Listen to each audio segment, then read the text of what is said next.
On November 28, 1994, the world was shocked by the news of the death of one of America's most notorious serial killers, Jeffrey Dahmer. Christopher Scarver, an inmate at the Columbia Correctional Institution, took matters into his own hands, brutally beating Dahmer to death. Scarver's actions were fueled by his deep disgust for Dahmer's crimes, and the story of how Dahmer died was almost as gruesome as the crimes he committed. He had murdered 17 men and boys in true 20th century American serial killer fashion without being detected for years. But despite his death 29 years ago, FBI confirmed the rumors that Dahmer may have hidden another kill, his 18th kill, which he hid in the most perfect way possible. This is the story of a true crime author's investigative report proving that Jeffrey Dahmer probably killed the son of John Walsh, creator and host of America's Most Wanted. This is not the plot twist you expected to see, but it's 100% true. How did Dahmer really die? In 1992, Christopher Scarver was convicted of his crime and sentenced to life behind bars. That same year, the media dubbed him the Milwaukee Cannibal as he faced another trial, this time for his own grisly crimes. Scarver was found guilty and received 15 terms of life imprisonment, further solidifying his place within the walls of the prison system. While Scarver's crimes were undoubtedly horrific, they paled in comparison to the atrocities committed by Jeffrey Dahmer. Dahmer's reign of terror spanned from 1978 to 1991.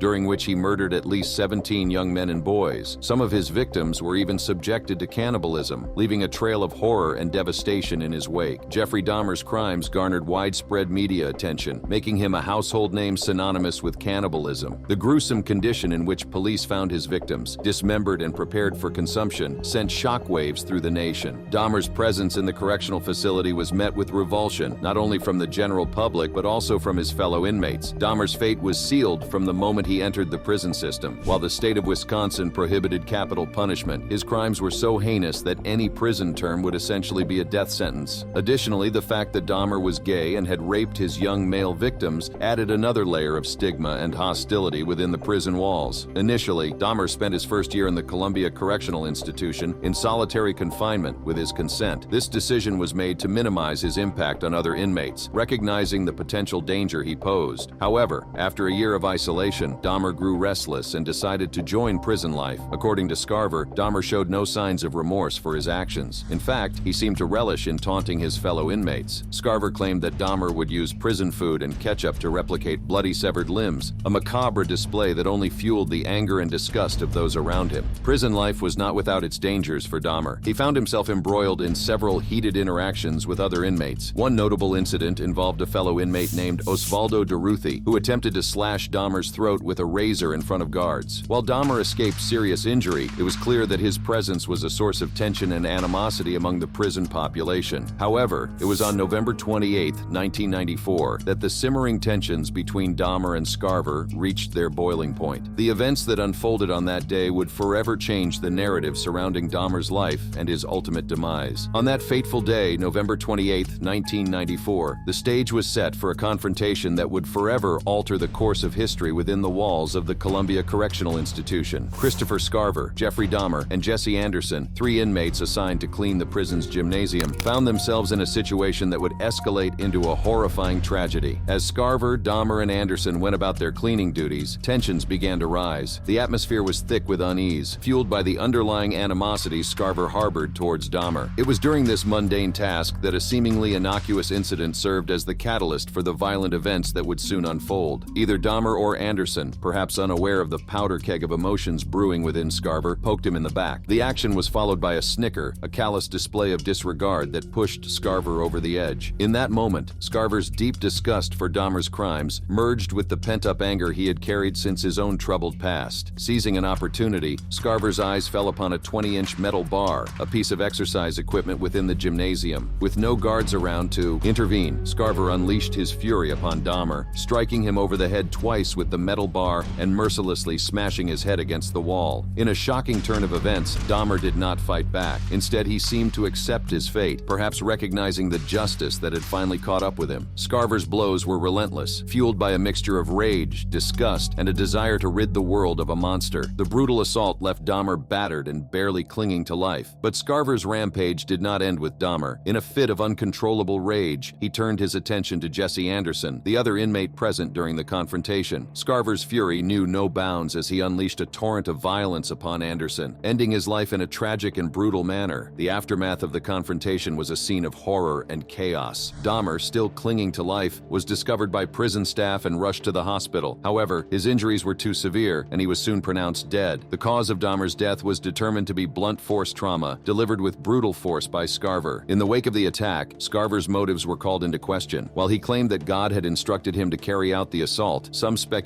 that his true motivation stemmed from the fact that Dahmer had predominantly preyed upon black victims. However, prison officials maintained that there was no evidence to support the claim that the murders were racially motivated. What became clear, however, was Scarver's deep-seated anger towards Dahmer's lack of remorse for his crimes. Scarver expressed his frustration, stating, "Some people who are in prison are repentant, but he was not one of them." Scarver's actions were driven by a desire for justice, a need to ensure that Dahmer faced the consequences of his heinous acts. Following the murder of Jeffrey Dahmer, Christopher Scarver received 2 additional life sentences, further cementing his place within the prison system. Scarver was subsequently transferred to various prisons, his actions forever etched in the annals of criminal history. Today, Scarver resides in the Centennial Correctional Facility in Cannon City, Colorado, serving out his life sentences. In retrospect, it seemed almost inevitable that Dahmer's time in prison would be fraught with danger. His crimes had made him a pariah, not only to the general public, but also to his fellow inmates. The fact that he was gay and had raped his young male victims added another layer of stigma and hostility within the prison walls. During his first year in the Columbia Correctional Institution, Dahmer had chosen to remain in solitary confinement, recognizing the potential danger he posed to others. However, his restlessness and desire for repentance led him to leave the isolation and join prison life. Scarver, the man who would ultimately end Dahmer's life, claimed that the cannibal showed no signs of remorse. Instead, he taunted his fellow inmates, using prison food and ketchup to replicate bloody severed limbs. Dahmer's lack of remorse and the nature of his crimes led to several heated interactions with other prisoners. One such incident involved Osvaldo Durruti, an inmate who attempted to slash Dahmer's throat with a razor in front of guards. While Dahmer escaped serious injury, it was clear that his presence was a source of tension and animosity among the prison population. But you see, here's the thing about having someone like Dahmer dead: he's gone forever. This is incredibly obvious, but the next thing I'm about to tell you might actually make you wish he was alive to give his own account. I know, it's crazy.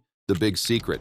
In a shocking turn of events, new evidence has emerged in the investigation of the abduction and murder of 6 1/2-year-old Adam Walsh, son of America's Most Wanted creator John Walsh. While the case remains officially unsolved, true crime author Arthur J. Harris has spent the past 11 years conducting his own investigation, and his findings have shed light on a potential connection to one of the most notorious serial killers in history, Jeffrey Dahmer. Harris, armed with public records, a 7,000-page police case file, and relentless determination, made a startling discovery. On the day Adam disappeared from the Florida Mall in 1981, 2 witnesses independently contacted the police to report a thin, disheveled blonde man who was behaving strangely in the mall. Astonishingly, one witness even claimed to have seen the man follow Adam to the toy department, the last place the young boy was seen. Although there is no official record of these witness statements, the fact that they came forward at the time is not disputed by the police. Fast forward to July 24, 1991, when Jeffrey Dahmer was arrested in Wisconsin for the murder of 17 people. Separated by 600 miles, both witnesses opened their morning newspapers, saw Dahmer's photo, and immediately recognized him as the man they had seen in the mall 10 years prior. Overwhelmed by the chilling realization, they promptly contacted the Hollywood Police Department to report their shocking revelation. In 1992, Florida police took the extraordinary step of interviewing Dahmer, who vehemently denied any involvement in Adam Walsh's murder. However, a former FBI agent has since come forward, revealing that Dahmer privately hinted at his guilt in the crime. We will discuss this particular interaction in a minute. The implications of these findings are staggering. Could one of the most infamous murderers of all time be responsible for the tragic demise of Adam Walsh? Arthur J. Harris's investigation has raised compelling questions and cast a new light on this perplexing case. As we delve deeper into the evidence and allegations put forth by Harris, we will explore the possibility that Jeffrey Dahmer may have evaded justice for yet another heinous crime. And as I mentioned some seconds ago, Adam J. Harris is not even the only one who has come to the conclusion that Dahmer may have killed Adam. Neil Pertel, a retired FBI agent, has made a shocking revelation that adds another layer of suspicion to Jeffrey Dahmer's involvement in the murder of Adam Walsh. Pertel claims that during his interview with Dahmer in prison, the notorious serial killer hinted at his guilt in Adam's tragic fate. According to Pertel, Dahmer admitted that if he were to confess to the crime, he would be killed in prison as a pedophile. This revelation is significant because it aligns with the suspicions of other investigators, including Arthur J. Harris. Purtell's experience as a law enforcement officer and his first-hand encounter with Dahmer in his Milwaukee apartment after his arrest have given him unique insights into the case. He immediately noticed parallels between Adam's murder and Dahmer's modus operandi. The case of Adam Walsh, who was abducted from a Sears department store in the Hollywood Mall in Florida in 1981, has long been shrouded in mystery. Despite the conviction of Otis Tul, a serial killer who confessed to the crime before recanting, doubts have persisted about his involvement. Police failures and lost evidence further complicated the investigation, making it difficult to secure a conviction against Tul. However, Purtell's claims shed new light on the case. Two witnesses placed Dahmer near the Hollywood Mall on the day of Adam's abduction, adding credibility to the theory that he may have been involved. Although Dahmer publicly denied any connection to Adam's murder, his cryptic statement during the 1992 interview raises suspicions. When asked why he wouldn't admit to killing someone else, Dahmer responded, "I've told you everything. How I killed them, how I cooked them, who I ate." The shocking possibility that Dahmer may have been responsible for Adam's tragic fate has sent shockwaves through the nation. It has also prompted a reevaluation of the way missing child cases are investigated. John Walsh, Adam's father, who founded the Adam Walsh Child Reform Center, has been a tireless advocate for missing person cases. His efforts, along with the findings of investigators like Purtell and Harris, led to the establishment of the Adam Walsh Child Protection and Safety Act in 2006. This act created a national database of child sex offenders, aiming to prevent similar tragedies from occurring in the future. As the investigation into Adam Walsh's murder continued, the potential connection to Jeffrey Dahmer became increasingly intriguing. Dahmer, known as the Milwaukee Cannibal, had been arrested in 1991 for the brutal murders of 17 boys and men. His crimes were characterized by gruesome acts of violence, dismemberment, and even cannibalism. But what about Otis Tul? Could he be the real killer of Adam Walsh? Let's take a closer look at the evidence and the beliefs of two men, Arthur J. Harris and Neil Purtell, who strongly believed that Tul was responsible for Adam's tragic fate. Otis Tul, a troubled individual with a history of criminal activities, was a known associate of Henry Lee Lucas, another notorious serial killer. Together, they made confessions that led to murder convictions but later recanted them, casting doubt on the credibility of their claims. Tul's troubled childhood, marked by abuse and trauma, may have contributed to his violent tendencies. He frequently ran away from home, engaged in arson, and dropped out of school. He claimed to have committed his first murder at the young age of 14. In 1976, Tul met Lucas, and they formed a sexual relationship. Tul confessed to accompanying Lucas in numerous murders, but their claims of being part of a cult called the Hands of Death were dismissed by the police. Tul's involvement in Adam Walsh's murder came to light when he confessed to the crime while in prison. However, the case against him was weakened by lost evidence, raising doubts about the validity of his confession. Despite these doubts, Arthur J. Harris and Neil Purtell firmly believe that Tul was coerced into making false confessions. They argue that Tul's troubled past and vulnerable state may have made him an easy target for manipulation. The belief that Tul may have been coerced is not unfounded. Henry Lee Lucas, Tul's companion, had a history of making false confessions. This raises questions about the reliability of their statements and whether either of them was a genuine serial killer. While the evidence against Tul may seem compelling, it is important to consider the possibility that he may not have been the true killer of Adam Walsh. The chaotic early days of the investigation, coupled with the limited resources and technology available at the time, may have hindered the identification and apprehension of the real culprit. The focus on Tul as the primary suspect may have diverted attention from other potential suspects, including Jeffrey Dahmer. The witnesses who placed Dahmer near the Hollywood Mall on the day of Adam's disappearance cannot be ignored. Their accounts gained even more significance when they recognized Dahmer's face in the newspaper years later. The shocking possibility that Dahmer may have been involved in Adam Walsh's murder raises chilling questions about his motives and modus operandi. While Dahmer's known victims were primarily young men and boys, it is not unheard of for serial killers to deviate from their usual patterns. As we continue to explore the connections and evidence surrounding both Tul and Dahmer's potential involvement in Adam Walsh's murder, it is crucial to remember the impact this case had on the nation. Adam's abduction and murder led to significant changes in the way missing child cases are investigated, with the establishment of the Adam Walsh Child Protection and Safety Act in 2006. The truth.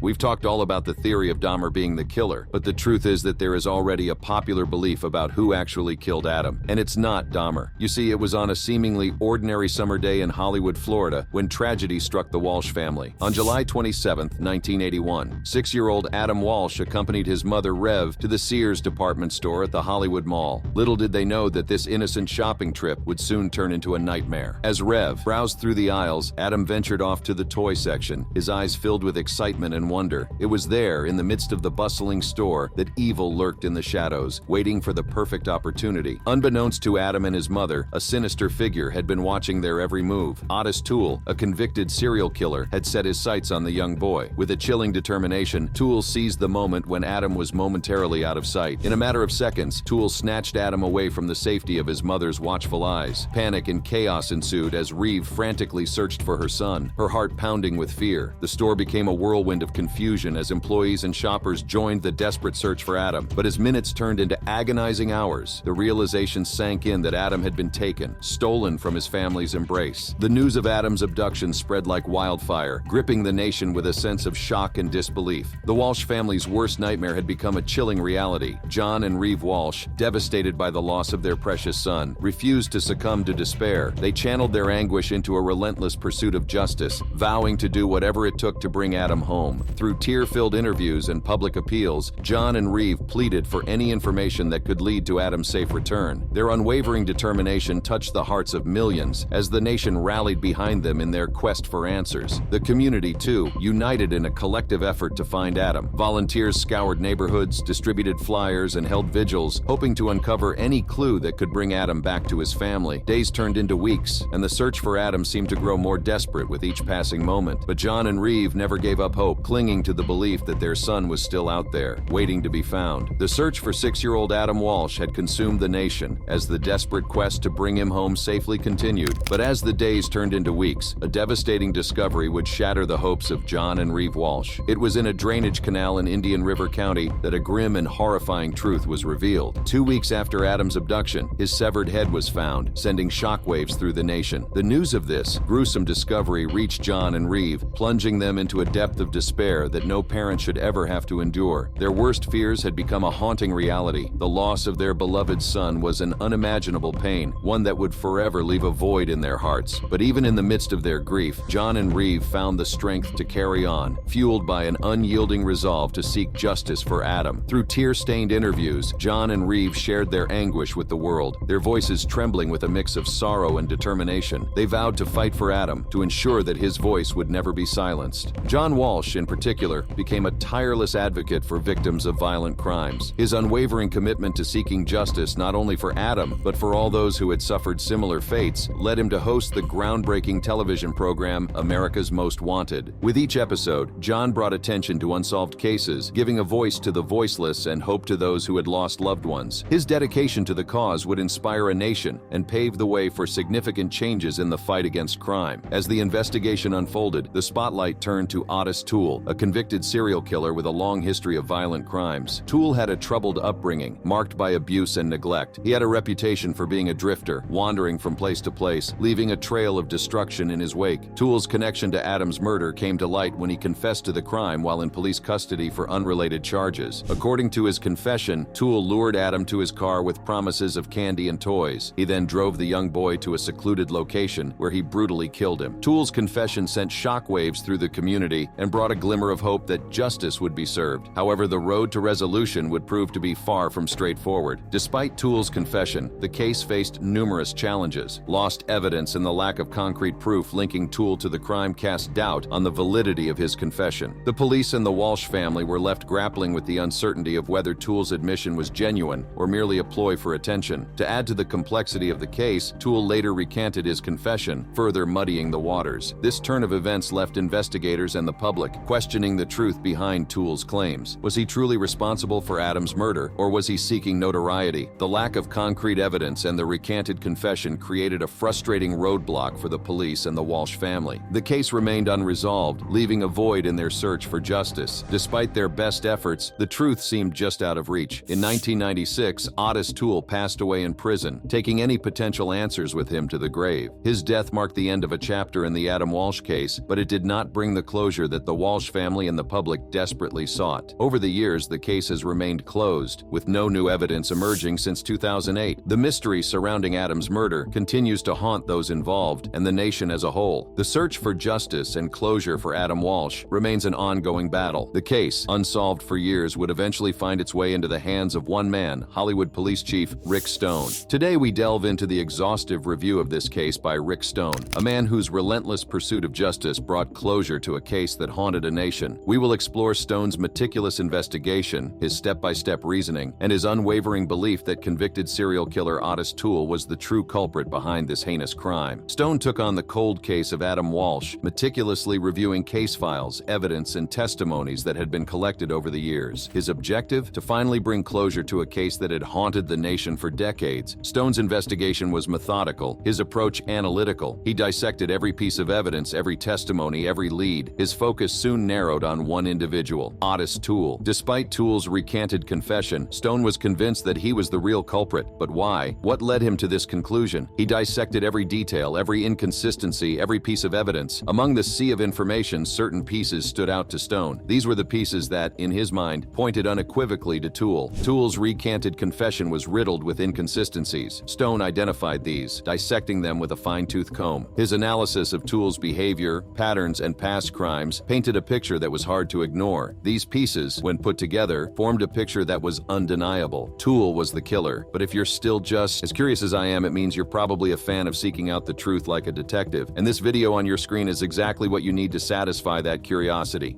Hit it and I'll see you there.